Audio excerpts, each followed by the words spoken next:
비트코인이 현재 3,700만원, 3,690만원 언저리를 왔다 갔다 하고 있습니다.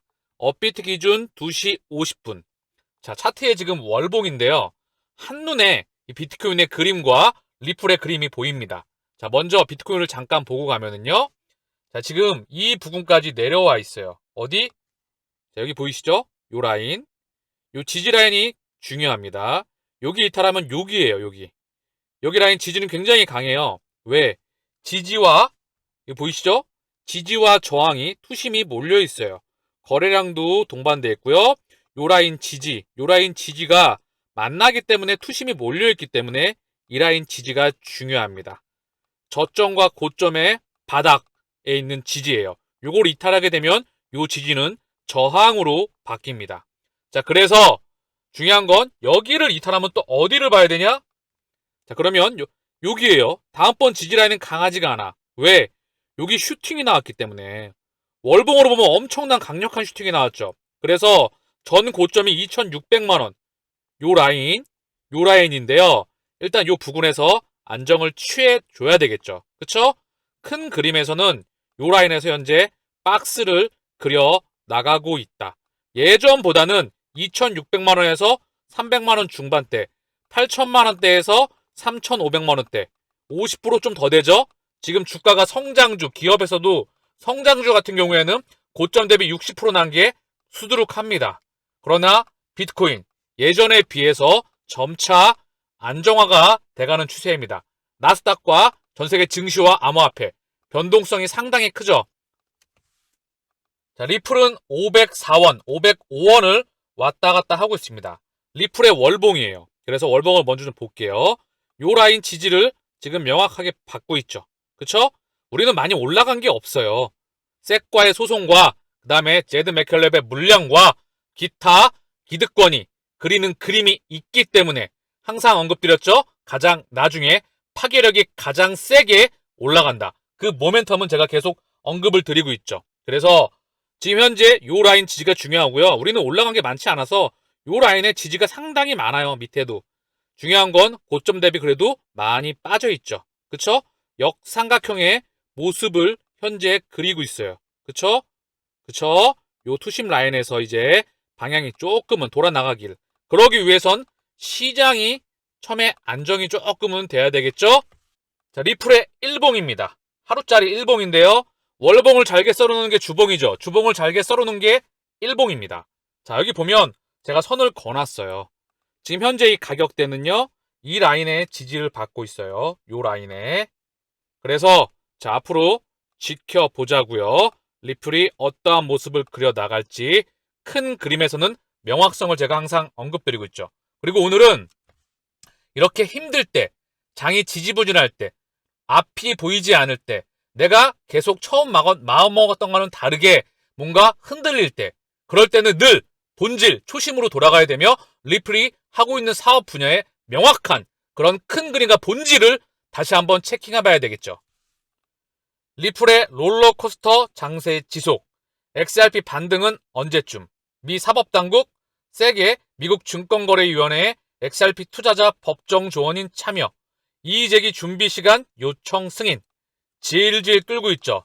리플의 첫 번째 상승의 모멘텀은 섹과의 소송이 되리라 생각합니다. 그레이스킬 최고 경영자, 가상화폐 투자 지금이 기회라고 생각한다. 자, 보면 스위스 다보스에서 인터뷰를 했던 것 같아요. 가상화폐 시장이 금리 인상 등 큰 맥락에서 영향을 받고 있으나 투자자들이 단념하지 않고 있다고 설명했다. 그래서 가상화폐 시장 내 변동성은 언제나 존재하며 현재를 저가 매수의 시기로 본다는 설명이었다. 얼마 전 리플의 브룩스 앤 트위슬 또한 하락은 기회이다라고 명확하게 언급을 했죠. 맞는 말입니다. 왜? 비트코인, 비트코인의 리플 상단은 시간이 지나고 나면 보이지도 않는 가격대로 가리라 저는 생각합니다. 그 근거를 지난 방송을 통해 끊임없이 언급드렸으면서 앞으로 또한 그 근거와 데이터를 기반으로 언급을 드리겠습니다. 중요한 건 이 시가총액은 보이지도 않는 가격대로 가리라 저는 생각합니다. 리플 또한 마찬가지겠죠? 지금의 가격은 가장 암호화폐 펀더멘탈이 뛰어난 세 가지 비트 이더 리플 중에 가장 저평가되어 있는, 그리고 전 세계 암호화폐를 통틀어서도 가장 저평가되어 있는 XRP, 얘의 시가총액은 가장 파괴력 있게 가리라 생각합니다. 지금처럼 시장이 흔들거릴 때, 그리고 가격이 너무나 저평가되어 있을 때, 앞이 보이지 않을 때는 초심으로 돌아가서 본질을 봐야 합니다. 그 가치를 다시 한번 본인이 확신하고 그림을 그려낼 수 있어야 그 미래를 볼 수가 있겠죠. 자, CBDC의 백서를 다시 한번 보겠습니다. 이 CBDC를 보시면서 그 가치를 다시 한번 인지하시기를 바랍니다. 자, 여기 보면 인터넷은 세계가 공통 표준을 사용하여 구축하기로 동의했기 때문에 정보 교환을 위한 글로벌 도구가 되었습니다. 마찬가지로 CBDC는 개방형 지불 프로토콜을 채택하고 중립적인 브릿지 자산을 사용하여 국경을 넘어 마찰이 없는 가치 교환을 촉진할 수 있습니다. 이 안에 정말 큰 의미가 담겨 있다. 월드 와이드 웹 컨소시엄을 창시했던 팀 버너스리, 3차 산업혁명의 중심이었죠. 얘는 가치의 이동이 불가능했으나 이제 가치의 이동, 웹 3.0, 즉 리플 분산 원장, 그쵸? 개방형 지불 프로토콜을 채택하고 중립적인 브릿지 자산을 사용하여 무엇이죠? 바로 브릿지 연결 통화인 XRP가 사용됩니다. CBDC. 전 세계 돈의 물질의 변화의 중심에 XRP가 있다. 자, 그리고 CBDC의 주요 이점. 기존 결제 인프라를 개선을 한다. 비용이 지금 한번 송금 비용은 보낼 때마다 7% 플러스 마이너스 알파의 막대한 비용이 발생을 합니다. 실패율 100번을 보내면 6번, 7번 플러스 마이너스 알파의 실패율을 보이는데 리플렛을 사용하게 되면 텍스트 외에는 오차가 실패율이 없었다. 또한 재정적 포용 촉진, 은행이 없거나 은행이 없는 인구를 위한 금융 서비스에 대한 접근성을 높이고 개인 간 직접 지불을 강화합니다. 전 세계 인구 79억 명 중에 아직도 15억 명, 16억 명, 많은 프로테지의 인구가 금융권에 대해서 접근이 제한되어 있습니다. 이런 인구에 대한 부분, 소매종으로서 이 부분을 땡겨올 수가 있겠죠. 사실 그 뒤 이면에는 정말 큰 중앙화에 가까운 통제에 사실 해당된다고 생각합니다. 개인과 기업은 소매형, 그리고 금융기관은 도매형으로서 진행이 되기 때문에 더 큰 경쟁을 장려하십시오. 중요한 상호 운용성을 통해 진입 장벽을 낮추고 글로벌 시장에 대한 접근성을 높입니다. 혁신 촉진, 새로운 금융 서비스의 기반이 될 스마트 계약 및 프로그래밍 가능한 화폐와 같은 고급 디지털 기능을 사용합니다. 자, 스마트 계약 및 프로그래밍이 가능한 화폐. 자, 스마트 컨트랙트가 사용이 되게 되죠. 그쵸? 이제 그 말은 뭐냐? 리플이 스마트 컨트랙트를 확장하게 되었죠. 플레이어 네트워크가.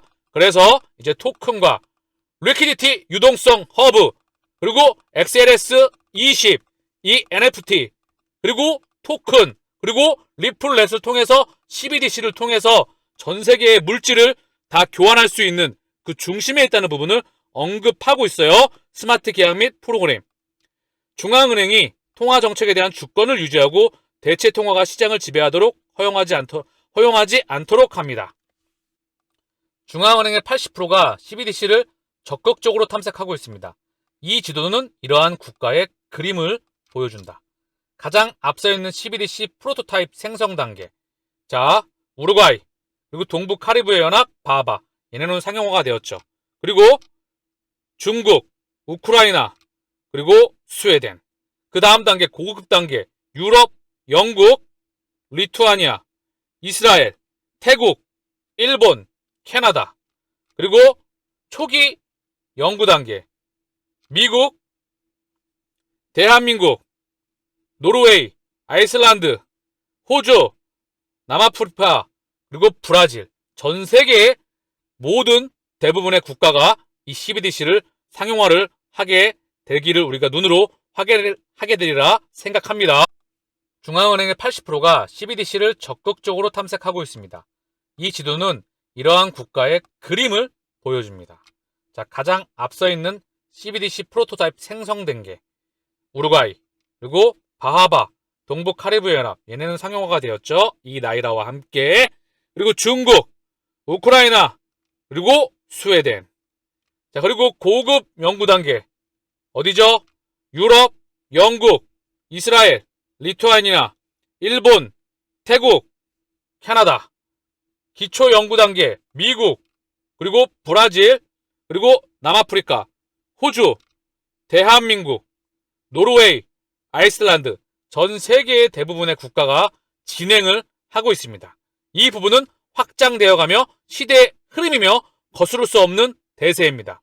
그 부분은 제가 계속해서 강조드리고 있죠. 4차 산업 문명의 중심이자 이제 금리의 시대가 끝나가며 기존 자본주의의 시스템이 끝나갑니다. 그 부분을 대체하는 부분이며 리플 XRP는 스위프트 2.0을 대체합니다. 그 그림은 명확하게 우리가 눈으로 확인하고 계십니다. CBDC 사용자를 위해 더 저렴하고 빠르며 더 안전하다면 이를 탐색해야 합니다. 더 나은 통화 주권, 더 나은 자율성에 기여하려면 이를 탐색해야 합니다. 국경 간 지불을 용이하게 하려면 우리는 해야 합니다. 크리스틴 라가르도 ECB 총재. CBDC의 미래는 나와 있습니다. 2024년까지 세계 인구의 최소 절반이 연간 9조 달러 이상의 가치가 있는 거래에 디지털 지갑을 사용하게 될 것으로 예상됩니다. 2024년 연간 9조 달러 이상의 가치. 대한민국 원화 기준 1경이 넘어가는 숫자가 2024년에 언급이 되고 있습니다.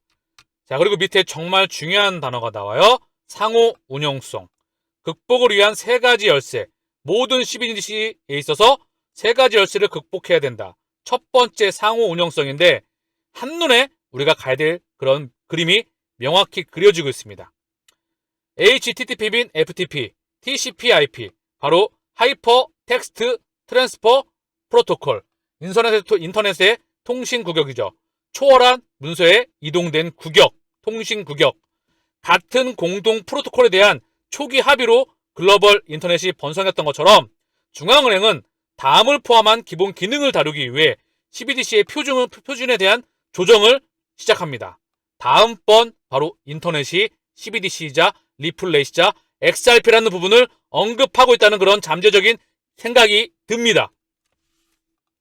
더 높은 상호 운영성을 위해 중앙은행은 API를 통해 지침을 발행하는 대신 원장 간에 실제로 자산을 교환할 수 있는 기능이 필요합니다. 바로 리플 XRP 원장. 전 세계의 원장을 공유할 수 있는 리플 XRP 프로토콜 원장. 바로 XRP 레저 DLT 분산원장이 언급되고 있으며 핵심은 모든 중앙은행이 상호 운용한 가능한 원장에서 CBDC의 교차 발행을 가능하게 하는 것입니다. 이걸 가능하게 하는 것이 리플 네트워크와 바로 XRP 원장입니다. 두 번째, 공공 및 민간 파트너십. 리플과 XRP가 끊임없이, 스텔라가 끊임없이 파트너십과 구축을 하면서 연일 그 소식을 발표하고 있죠. 우리는 항상 파트너십을 체결을 하고 협약을 하고 중앙은행과 그리고 국가 정부와 재무부와 끊임없이 협약을 하고 확장하고 있습니다. 가장 중요한 뉴트럴 브릿지 통화. 상호 운용성은 국내에서 CBDC를 직접 교환을 지원하지만 국가 간 거래에 관련된 동일된 오래된 문제가 남아 있습니다. 특히 현재 3일에서 5일의 프로세스와 달리 즉각적인 실시간 외환 지원은 여전히 선자금의 계좌가 필요할 가능성이 높습니다. 노스트로 계좌에 현재 10도 달러가 자구했다는 부분을 언급하고 있는 거예요. 그래서 새로운 브릿지 통화가 필요하다. 바로 XRP가 필요하다는 부분을 정확하게 백서에서 언급을 하고 있다. CBDC 백서에. 자, 그리고 가장 중요한 말이 언급되고 있어요. 중립 브릿지 자산은 실시간으로 다양한 CBDC 간에 마찰이 없고 비용 효율적인 가치 이동을 허용하는 건전하고 대안적인 유동성 시장을 지원할 수 있습니다. 또한 유동성이 적은 CBDC 쌍의 교환을 가능하게 하고 신규 및 소규모 시장 참가자에 대한 진입 장벽을 낮추어 글로벌 경쟁을 증가시킬 겁니다. 진정으로 효율적인 글로벌 시장을 활성화하려면 브릿지 통화가 지불을 위해 특별히 최적화되어야 하며 CBDC가 제공하는 것과 동일한 속도, 확장성, 저렴한 비용 및 보안을 지원해야 합니다. 중립 브릿지의 한 예는 두 개의 다른 통화를 빠르고 효율적으로 연결하는 데 사용할 수 있는 디지털 자산인 바로 XRP입니다. 효과적인 대체 유동성 시장을 뒷받침함으로써 중립 브릿지 통화는 가치 교환을 위한 글로벌 도구로서 CBDC의 성공을 주도할 상호 운용성 퍼즐의 마지막 조각입니다. 자, 그러면서 돈의 미래를 정의할 시간입니다. CBDC의 도입은 화폐의 역사에서 결정적인 변화 중 하나가 될 것입니다. 자, 우리는 오늘 리플의 CBDC 백서를 통해서 XRP와 CBDC의 그리고 미래를 명확히 본질을 그려보았습니다. 눈으로 확인하였습니다. 다시 한번 잊지 마시고요. 돈의 미래를 정의할 시간입니다. CBDC의 도입은 화폐 역사에서 결정적인 변화 중 하나가 될 것입니다. 향후 10년 동안 기본 기술이 구현되고, 그리고 바로 효과적인 대체 유동성 시장을 뒷받침함으로써 중립 브릿지 통하는 가치 교환을 위한 글로벌 도구로서 CBDC의 성공을 주도할 상호 운용성 퍼즐의 마지막 조각입니다. 자, 여러분, 리플과 XRP의 모멘텀, 펀더멘탈, 수급, 큰 그림을 머릿속으로 그려보자고요. 이 부분을 인지하고 각 지점마다 점을 그어놓으세요. 점을 그어놓고 요거를 선으로 연결시킨다. 그러면 면이 생기죠. 손정희의 점선면 전략을 한 번씩 언급드렸었죠. 그렇죠?